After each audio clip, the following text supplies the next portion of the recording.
The first thing that people need to understand is that, I don't understand why people have a problem with virtual idol groups and are worried about them, because so many debut and these K-pop stans who worry don't give a fuck about them. Every time they talk about virtual idol groups, it's the same groups in the circulation they talk about, which are Plave, Mave, the virtual members of Superkind, KDA, aespa's virtual members and Eternity Now Eternity etc. So what exactly are they worried about if people don't care enough about virtual idol groups to be scared of them? People only talk about these groups, but so many exist, for example Irize, Oxone, SMORZ, D-Day1, Eonit, Afots, Warhu, Bud, BOBG, Stardaya and many more who debut. Plus, virtual idol groups still use human singing and just animated characters. It's just like animated movies but in music. So what's so wrong in virtual idols when y'all don't care about things like animated movies much or anime that have voiceovers or anything of that sort? Virtual idols are no different. Every time I search for debuts to fill my end-of-year debut list for my ranking video, I'm bound to find a virtual idol group, but ask a K-pop stan if they know the group and they'll wonder who TF they are. I've seen quite a bit of K-pop stans get worried about virtual idols, but K-pop stans have to care for them and they have to be a trendy thing, like short songs for example, to actually become a problem. Y'all talking about the same groups in regards to virtual idols doesn't make virtual idols a problem. I've mentioned some groups above, but besides them there are way more.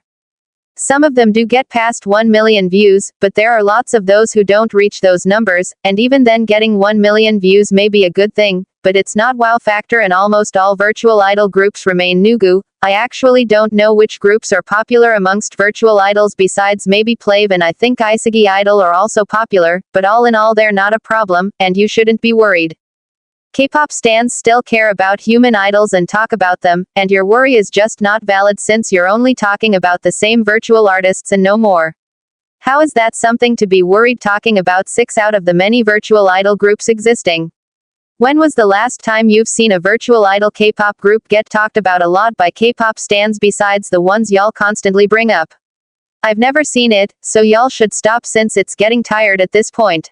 The next thing that people need to understand is that, for the people who boycotted K-pop companies for Palestine for associating with Zionist brands IDK if they still do it, if y'all wanna boycott K-pop companies for Palestine, like for example y'all boycotting Hybe, which in Hybe's case, boycott Hybe America and Cat's Eye since Scooter Braun is the CEO of Hybe America and is a Zionist.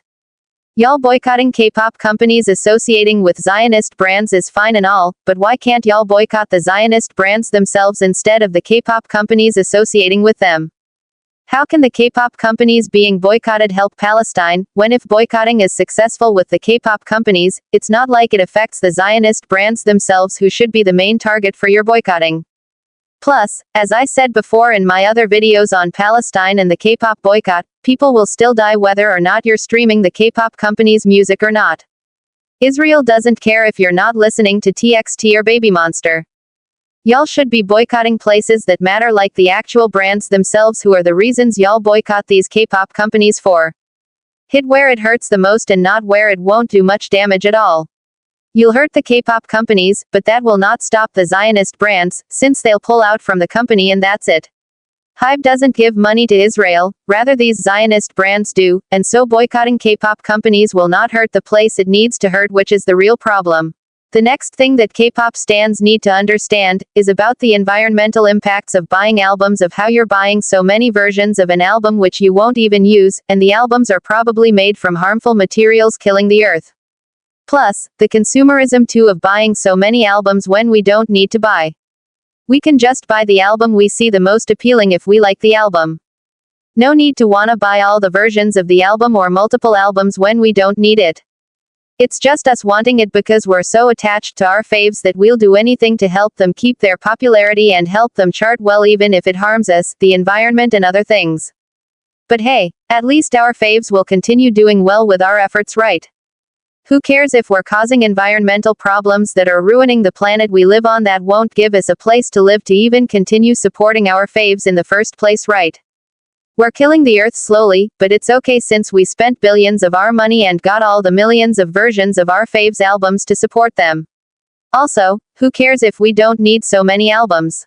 We can buy them regardless and show off as well our dangerous planet-killing plastic monstrosities to others even if it hurts our pockets as well as ruins life as we know it. Supporting our faves is the #1 goal, we can worry about the planet later. The next thing that K-pop stans need to understand is that y'all say K-pop is getting boring or all groups sound the same and things like these, and while I think it's valid for y'all to think this way, I just feel that y'all should first do research, as I've said many times before, and look beyond the mainstream side of K-pop, otherwise y'all should just stop listening to K-pop because y'all constantly talk about these things, but are y'all doing anything about it or are y'all just complaining constantly waiting for someone to listen? I always see complaints but no one is trying to find solutions. Like what do y'all get out of complaining so much without doing anything about it?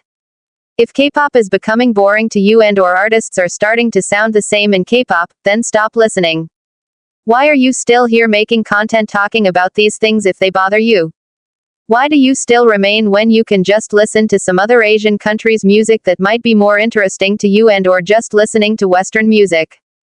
I have no issues with you talking about these things, but if you don't do something then what's the point of you complaining? You guys complain about things that have solutions but y'all don't choose to seek the solutions, so what am I to say other than stop being a K-pop fan? It's not helping anyone's case if you're just sitting here complaining.